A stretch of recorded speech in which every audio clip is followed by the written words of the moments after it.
2 taong gulang na batang babae sa Dagupan City nasawi dahil sa pneumonia. Paano nga ba maaagapan ang sakit na ito? Alamin sa report.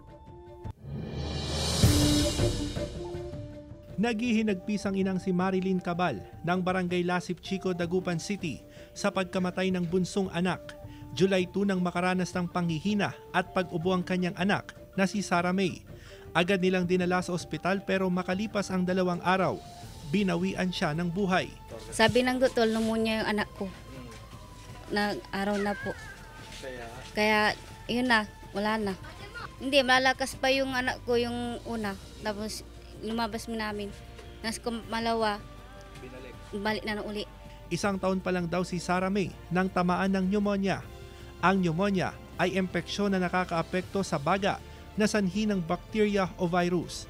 Ayon sa Center for Health Development Region 1, mabilis tamaan ng pneumonia ang mga batang mahinang resistensya at kulang sa nutrisyon.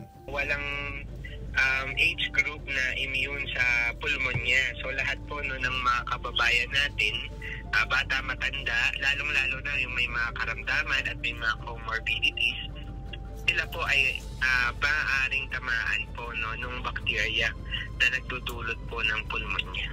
Paalala ng Health Authority ang tamang nutrisyon sa mga bata, kumain ng masustansyang pagkain at uminom ng bitamina.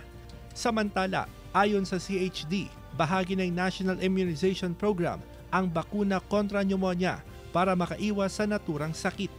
Kasama si Henry Domencil, Russell Simorio, One North Central Luzon.